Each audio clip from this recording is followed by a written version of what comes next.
وہ میرے पास आई तो बाकायदा कांप रही थी। बेल पर हाथ रखा हुआ था। जैसे ही मैंने दरवाज़ा खोला वो जैसे धक्का देकर दरवाजे को मेरी तरफ बढ़ी, मेरे गले लग गई। ज़ारों कतार रोते हुए वो कुछ बेरब्त से जुमले बोल रही थी। आंटी बचा लें, मेरी मदद करें, मार देंगे, अम्मी, अब्बू, और इसी तरह बेरब्त से अल्फाज। मुझे समझ नहीं आ रहा था कि मैं क्या करूं, यानी एकदम इस तरह उसको इस हाल में देखना। मैंने उसे हटाया, उसे सवाल पूछने लगी थी कि वो मेरी बाहों में झूल गई। मैं किसी न किसी तरह घसीट कर उसको अंदर लाई और उसे लाकर बेड पे लिटाया। दरवाज़ा बंद कर दिया। उसके हाथ सहलाने लगी। बड़ी मुश्किल से उसको होश में लाने की कोशिश की, लेकिन बुखार इतना शदीद था कि वो तप रही थी और बेहोशी की कैफियत में थी। मैंने उसकी अम्मी को कॉल की, उसे बुलाया कि आप मेरी तरफ आएं। जब वो आई तो मैंने उन्हें दिखाया, वो बेसुध पड़ी थी, उसे कुछ होश नहीं था। उसकी माँ भी परेशान थी और मुझसे बार बार पूछ रही थी कि कब आई थी ये आपके पास, क्या हुआ था। मैंने उनको कोई जवाब नहीं दिया और कहा कि ये तुम बताओ कि घर में क्या हुआ था। वो कहने लगी, ये किसी लड़के को पसंद करती है, लेकिन हमने इसके लिए जो लड़का ढूंढा है, हम उसकी शादी वहाँ करना चाहते हैं। इसके बाप ने कहा कि आज वो लोग आएंगे तो मैं हाँ कर दूंगा और तुम इस पर जोर डालो। आज सुबह जब मैंने इससे ये बात की तो ये बहुत रोई, चिल्लाने लगी और कहा कि मुझे ऐसे घर में नहीं रहना जो जहाँ मेरी बात सुनने वाला कोई नहीं हो। और मैं किचन में गई, मैं खाना बनाने लग गई तो मुझे नहीं पता लगा ये किस वक़्त बाहर निकल गई। मैंने उनकी बात तसल्ली से सुनी और कहा, देखिए मुझसे इससे पूछने दें कि क्या हुआ है। आप इसी कमरे में बैठें, अगर आप सामने गई तो शायद ये कुछ ना बता पाए। मैं खुद उससे बात करती हूँ, फिर देखते हैं कि क्या करना है। मैंने स्वालिहा को प्यार किया। बेहोशी में बेरब्त जुमले वो दोहरा रही थी। जैसे ही उसे थोड़ा थोड़ा होश आया तो वो फिर वही जुमले दोहराने लगी। मैंने उससे प्यार किया और उसे कहा कि मत परेशान हो, तुम मुझे बताओ क्या बात हुई है। वो ऐसे कह रही थी जैसे उसका कोई पीछा कर रहा हो, जैसे वो अपनी जान बचाकर भागी हो। जब उसे थोड़ा सा होश आया तो मैंने उसे कहा कि बेटा सब खैरियत है ना, आप इस हाल में कैसे आए हो। थोड़ी सी पसोपेश के बाद उसने बताया कि मेरी अम्मी अब्बू, मुझे हमेशा उन्होंने ये कहा कि तुमने अगले घर जाना है। और मैंने जब इतने रिश्ते आए और रिश्ते वाले आकर इनकार करके चले जाते थे तो मैं बहुत परेशान होती थी, क्योंकि मैंने शुरू से ही ये सुना था कि शादी के बाद ही सब कर सकते हैं, शादी के बाद ही अच्छे कपड़े पहनते हैं, शादी के बाद ही अपनी सारी ख्वाहिशें पूरी करते हैं, शादी के बाद ही वो सब कुछ करते हैं जो कि एक बेटी की आरज़ू होती है, यानी चूड़ियाँ और ऐसी सब चीज़ें, पायल, ये सब चीज़ें पहनने के लिए मुझे शादी के बाद का इंतज़ार करना था। और शादी थी कि होके ही नहीं दे रही थी। जो भी रिश्ता आता था वो इनकार करके चला जाता था। अब एक घर ऐसा था जिसके बारे में मैंने अपनी माँ से सुना था कि वो लोग अच्छे नहीं हैं, वो औरत अच्छी नहीं है। वो मेरे अब्बू के रिश्तेदार हैं, मेरे अब्बू के कज़न हैं, उनकी बीवी है। अब उसके बेटे के साथ ये लोग मेरा रिश्ता तय कर रहे हैं। उनकी ज़बान इतनी ख़राब है कि मैं आपको बता नहीं सकती, और मुझे समझ नहीं आ रही थी कि मैं क्या करूं। तो मैंने पूछा कि बेटा आप कहाँ गई थी। वो कहने लगी कि कुछ अरसा पहले जब मैंने देखा कि मेरी शादी नहीं हो रही, मैं अपनी एक दोस्त के घर शादी पे गई थी। तो मैंने सोचा जब शादी ही मकसद है तो क्यों ना मैं अपने लिए ख़ुद कोई रिश्ता तलाश करूं। और जब मैं अपनी दोस्त के घर शादी पे गई तो वहाँ उनके महल्ले का लड़का जो था वो मुझे बहुत पसंद करने लगा।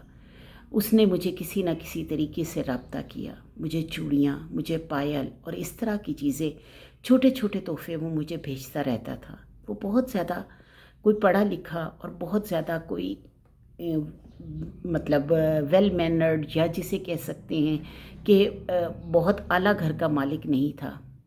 यहाँ कहीं किराए पे रहते थे वो 2-3 लड़के, और उन्होंने मुझे, उसने बहुत अच्छे तरीके से, बहुत प्यार से वो मेरे से बात करता था और मुझे समझ नहीं आती थी, मुझे वो अपना आइडियल लगता था। मैंने घर में अपने बाप को, अपने भाइयों को कभी इस तरह प्यार से बात करते हुए नहीं सुना था। अब जब ये बात मैंने सुनी तो मुझे थोड़ा सा शौक लगा। फिर मैंने उससे पूछा कि बेटा आगे बताओ क्या हुआ। वो कहने लगी, आज मेरी अम्मी को अब्बू कह कर गए कि मैं इसकी शादी कर दूंगा, और जो रिश्ता तलाश किया उसके बारे में तो मैं आपको बता ही चुकी हूँ। आज उन लोगों ने आना था और मैंने सोचा कि मैं यहाँ से चली जाती हूँ। जब ये लोग रिश्ते की बातें कर रहे थे मैंने सुन लिया था। मैंने उस लड़के को किसी तरीके से पैगाम भेजा। वो कहने लगा कि तुम्हें और मुझे भाग जाना चाहिए, और जब हम भागेंगे तो हमें कुछ पैसों की और कुछ चीज़ों की ज़रूरत होगी। मैंने उससे कहा तुम फिक्र ना करो, अम्मी ने जो मेरे लिए ज़ेवर बना के रखा हुआ है वो सब मैं ले आऊँगी।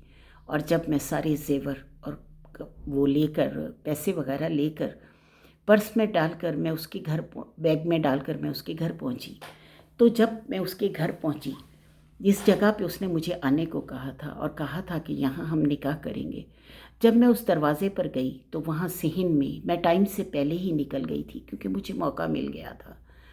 और जब मैं सिहन के दरवाज़े के पास पहुंची, अभी दरवाज़ा बजाने ही लगी थी कि अंदर से बातों की आवाज़ आ रही थी और कीमत तय हो रही थी कि ये लड़की मैं कितने में बेचूंगा।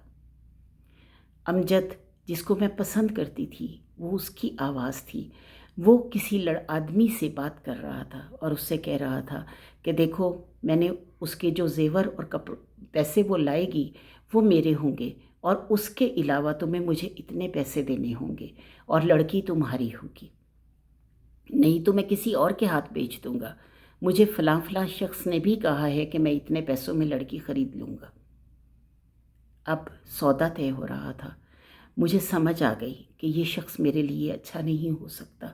वो मेरा सौदा तय कर रहा था। मुझे नहीं पता कि अगला आने वाला लम्हा मुझे किस जहन्नुम में धकेल दे। मैं 22-23 साल की पुरहोश समझ वाली लड़की हूँ। मुझे पता है कि ऐसी चीज़ें कब की जाती हैं, लेकिन मैं क्या करती।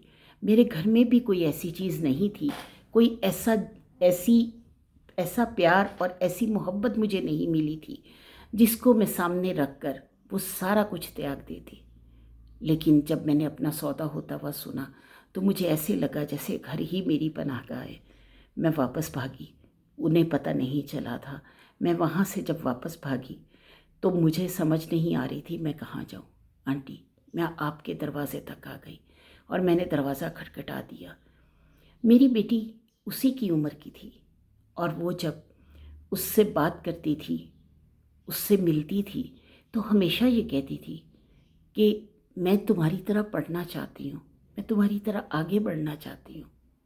लेकिन उसकी फ़ीस देते हुए उसके बाप को ये तकलीफ़ थी कि आज मैं इसकी फ़ीस भरूं और कल मैं इसका जहेज़ बनाऊं। ये कैसे हो सकता है? मैं इतना होई वाला नहीं हूँ। अब जब वो बच्ची थोड़ा सा बेहतर हुई तो मुझे उसकी माँ को अंदर बुलाना पड़ा। और जब मैंने उसकी माँ को अंदर बुलाया और मैंने उस बच्ची से पूछा कि बेटा आप बताओ, आप घर में कैसे रहना चाहते हो? आप किस तरह अपने आप को बेहतर कर सकते हो? देखो बेटा, ये तो गुनाह की राह है, ये जहन्नुम की राह है, वो जहन्नुम जो आप दुनिया में अपने लिए ख़रीद लोगे।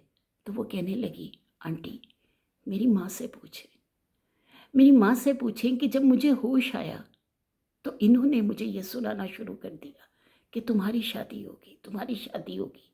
जब मैं इनसे कहती थी कि मैंने ऐसे कपड़े पहनने हैं जैसे दूसरों ने पहने हुए हैं, माँ मुझे ये फ़ैशन करना है, और वो फ़ैशन कोई हद से निकला हुआ नहीं होता था, तो ये मुझे कहती थी कि ये सब अगले घर में जाकर करना, अपने शौहर के घर में जाके करना। मैं कहती थी मैंने साड़ी पहननी है, तो कहती थी अपने अगले घर में जाकर पहनना। यानी मेरी हर ख्वाहिश को, मेरी हर बात को ठुकरा दिया जाता था। और जब मैं इनसे कहती थी कि मैंने पढ़ना है, तो वो ये कहती थी कि पढ़ाई ने तुम्हारे काम नहीं आना, तुम्हारे काम घरदारी नहीं आना है, तो सुघड़ापा सीखो, काम सीखो, ये करो वो करो, ये सब कुछ अगले घर में जाके इसकी ज़रूरत पड़ेगी। फिर मुझे सास नंदों की ज़बानों से डराया जाता था कि तुम्हारे अगले घर में जाके, अभी तुम्हें मेरी बात नहीं बर्दाश्त होती, आगे सास की बात कैसे बर्दाश्त करोगी?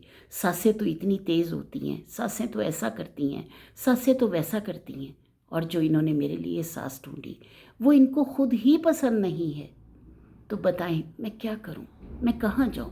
میں 10-12 سال سے، یعنی جب میں 10-12 سال کی تھی تو مجھ پہ یہی ذہنی تشدد کیا جاتا رہا، مجھے پڑھائی کی طرف نہیں جانے دیا جاتا رہا، میٹرک کروا کے مجھے گھر پہ بٹھا لیا گیا، مجھے FSC کرنے کی بہت شوق تھا، میں چاہتی تھی میں آگے بڑھوں، میں چاہتی تھی میں اپنے مائنڈ کو اس طرف لگاؤں جہاں پازیٹیوٹی آئے، جہاں نیگیٹیوٹی کا کوئی بھی وجود نہ ہو، لیکن مجھے ایسا نہیں کرنے دیا جاتا تھا۔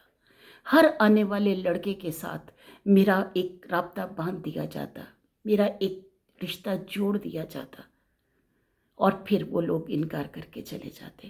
بھیڑ بکریوں کی طرح مجھے ان کے سامنے لے جایا جاتا، وہ کبھی میری ناک پر، میری آنکھ پر، میرے چلنے پر، میرے اٹھنے پر اعتراض کرتے، اور میں اس کی باتیں سنتے ہوئے سوچ رہی تھی کہ میں بھی ماں ہوں۔ مجھے یہ بتائیں کہ کس طرح ہم اپنے بچوں پر، اپنی بچیوں پر تشدد کرتے ہیں؟ کیا یہ ذہنی ہیرسمنٹ نہیں ہے کہ ہم اپنی بیٹیوں کو اس حد تک لے جاتے ہیں کہ وہ مجبور ہو جائیں باہر اپنے رشتے ڈھونڈنے کے لیے؟ جب اس نے مجھے کہا، صالحہ نے مجھے کہا کہ آنٹی میرے ماں باپ نے بھی تو رشتہ ڈھونڈنا تھا، میں نے ڈھونڈ لیا، انہوں نے تو مجھے اسی منزل پہ پہنچانا تھا، بیسک منزل تو شادی تھی، رشتہ یہ ڈھونڈیں یا میں، بات تو ایک ہی تھی، تو پھر ان کو چاہیے تھا کہ میرا رشتہ وہاں کر دیتے جہاں میں چاہتی تھی، یا وہاں نہ کرتے جن کی برائیاں میں ساری عمر سنتی رہی تھی۔ لیکن یہ مجھے کہنے لگے اپنے ماریں گے بھی تو چھاؤں میں رکھ کر ماریں گے، اور میں اپنے اندر سے یہ سوال پوچھ رہی تھی کہ اس بچی کو جب ہم پیدا ہوتی ہے ہم اذیت کا شکار ہو جاتے ہیں، کیا ہم جاہل نہیں ہیں؟ کیا ہم جہالت کے زمانے میں نہیں رہ رہے؟ وہ اپنی بیٹیوں کو زندہ دفن کر دیتے تھے، اور ہم اپنی بیٹیوں کے ساتھ کیا کرتے ہیں؟ ہم ان کی زندگی کو داؤ پر لگا دیتے ہیں، انہیں دنیا میں بھی جہنم دیتے ہیں اور آخرت کا جہنم بھی ان کے لیے تیار کر چھوڑتے ہیں۔ کیا ایسی ہوتی ہیں مائیں؟ کیا ہماری مائیں ایسی تھیں؟ ہماری جتنی بھی صالحین کی مائیں تھیں، اگر ہم ان کو دیکھیں، اپنے اسلاف کو دیکھیں، تو وہ مائیں کیا مائیں تھیں جو اپنی گود میں پرورش دیتی تھیں ایسی بیٹیوں کو جو کہ حضرت خدیجہ جیسی ماں ہو اور حضرت بی بی فاطمہ جیسی بیٹی ہو۔ کیا ہم ان بیٹیوں کو بھول گئے ہیں؟ کیا ہمیں سمجھ نہیں آتی کہ ہمارے اسلاف نے، ہمارے اسلام نے ہمیں کیا سکھایا ہے؟ ہم اپنی بیٹی کو ہر وقت کہتے رہتے ہیں کہ ہم تمہاری شادی کر دیں گے، تمہاری شادی کر دیں گے، تم اگلے گھر جا کر یہ کرنا۔ تو کیا ہم اپنی بیٹیوں کو خود اس جہنم کے لیے تیار نہیں کر رہے؟ کیا ہم اپنی بیٹیوں کو صرف ایک ہی موٹیو دے کر پیدا کر رہے ہیں، ایک ہی موٹیو دے کر بنا رہے ہیں؟ شادی ہو جائے گی، ضروری ہے، ہو جائے گی، اللہ نے نکاح کا حکم دیا ہے اور آپ اس پہ قائم ہیں، لیکن جس وقت تک نہیں ہوتی اس وقت تک ان کے مائنڈ کو آزاد رہنے دو، انہیں پڑھاؤ، انہیں لکھاؤ، ان کو ایک مقصد دو، ان سے کہو کہ بیٹا تم نے ایک مقصد لے کر آگے بڑھنا ہے، تم قرآن پڑھو، ترجمہ پڑھو، تفسیر پڑھو، اور تم سوچو کہ تم نے اللہ کے ساتھ اپنا رابطہ کیسے جوڑنا ہے۔ اللہ نے تو نہیں فرمایا کہ عورت کو کوئی ثواب نہیں ملے گا، یا عورت کا عمل نہیں گنا جائے گا، یا مرد کا عمل نہیں گنا جائے گا۔ آج ہماری بیٹیاں اس حد تک شکار ہو چکی ہیں ان باتوں کا کہ اللہ کی قسم بیٹیوں کا اور کوئی مقصد نہیں رہا سوائے اس کے کہ وہ مرد کو رجھانا چاہتی ہیں۔ آج آپ سوشل میڈیا پہ اٹھا کر کوئی بھی چیز دیکھ لیں، ہر بیٹی، وہ جو نظر آ رہی ہیں وہ ہماری ہی بیٹیاں ہیں، وہ جو ماڈل بن رہی ہیں وہ بھی ہماری ہی بیٹیاں ہیں، وہ جو ایٹنگ کر رہی ہیں وہ بھی ہماری ہی بیٹیاں ہیں، اور اس حد تک اپنے آپ کو ننگا کر رہی ہیں مرد کو رجھانے کے لیے۔ ان کی زندگی کا کوئی مقصد ان کو نہیں دیا گیا، ان کی زندگی کو اس جہنم میں دھکیل دیا گیا ہے جہاں مرد کی نظریں بھوکے بھیڑیوں کی طرح اس کو دیکھ رہی ہوتی ہیں۔ کیا ہم اپنے اسلام سے یہ سیکھتے ہیں؟ کیا مائیں اپنے اسلام سے یہ سیکھتی ہیں؟ کیا ماؤں کو ایسی تربیت کرنے کے لیے کہا گیا ہے؟ کیا مائیں اپنی بچیوں کو وہ محبت، وہ پیار، وہ سکون، وہ تحفظ نہیں دے سکتی؟ کیا اپنے گھر میں ایک ماں ہی وہ عذاب ہے جو بیٹیوں پر لاد دیا گیا ہے؟ مت اپنی بیٹیوں کو ہراس کریں، خدا کے لیے اپنی بیٹیوں کو ہراس نہ کریں۔ اپنی بیٹیوں کو محبت دے، وہ محبت جو وہ باہر نہ ڈھونڈے، وہ پیار وہ جو باہر نہ ڈھونڈے۔ ماں اپنی خواہشوں کو مار کر اس بچی کی خواہشوں کو پوری کر سکتی ہے۔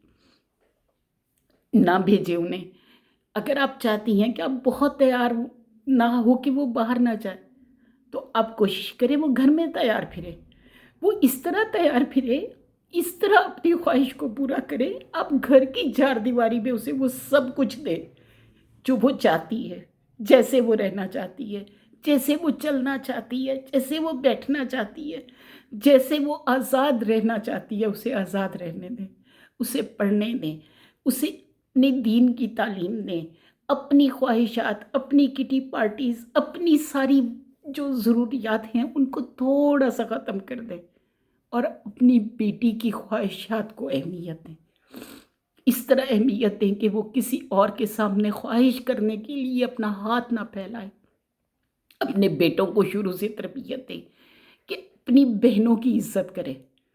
مرد بے شک کا مام ہے، بے شک اللہ نے اسے بہت بڑا درجہ دیا ہے، لیکن اس کو یہ بھی کہا ہے کہ وہ اپنی بہن کی، اپنی بیٹی کی، اپنی ماں کی، اپنی بیوی کی حفاظت کرے۔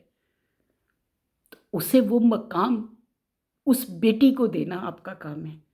خدا کے لیے اپنی بیٹیوں کو ہراس نہ کریں، خدا کے لیے انہیں ذہنی تشدد کا شکار مت بنائیں، خدا کے لیے ان کو اس معاشرے کا ایک ناسور بنا کر پیدا نہ کریں۔ وہ ناسور آپ کی وجہ سے بنا ہے۔ آپ ایک ماں ہیں، ماں تو اپنی بیٹیوں کے لیے، اپنی اولاد کے لیے سب کچھ ختم کر سکتی ہے۔ تو کیوں نہیں آج سے ہم اس چیز کا آغاز کرتے؟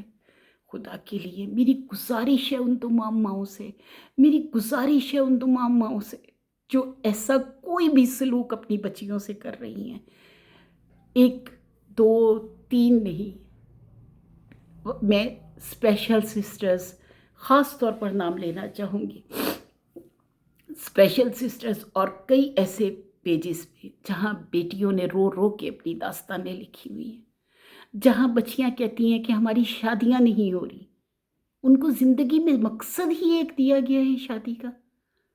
خدا کے لیے میری ماؤں سے گزارش ہے، اپنی بیٹیوں کو آزاد جینے دیں۔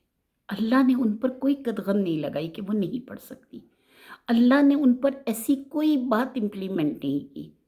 آپ انہیں پڑھنے دیں۔ وہ بچیاں پڑھائی سے دور ہوتی ہیں جن کو شادی مقصد ملتا ہے، وہ بچیاں اپنے لیے خود بر ڈھونڈنے چل پڑتی ہیں جب ان کی شادیاں نہیں ہوتی، کیونکہ ان کو شروع سے ہی یہی مقصد دیا گیا ہے، ان کی ہر خواہش کو پورا کریں، ان کی ہر چیز کو پورا کریں، ان کو یہ کہیں کہ وہ اپنی خواہش سے جی سکتی ہیں، اپنے دل سے جی سکتی ہیں، ان کو جینے دیں اور ان کے ساتھ اس طرح ستون بن کے کھڑی ہو جائیں کہ کوئی ان کی طرف غلط نظر سے نہ دیکھ سکے۔ کوئی بہن، کوئی بیٹی، کوئی بھی بری نہیں ہوتی، برا ہمارا معاشرہ ہوتا ہے جو اس کو برا کر دیتا ہے۔ خدا کے لیے میری یہ گزارش ہے آپ سے کہ آج سے اپنے رویے کو بدلیں، اپنی سوچ کو بدلیں اور اپنی بیٹیوں کو تحفظ دیں۔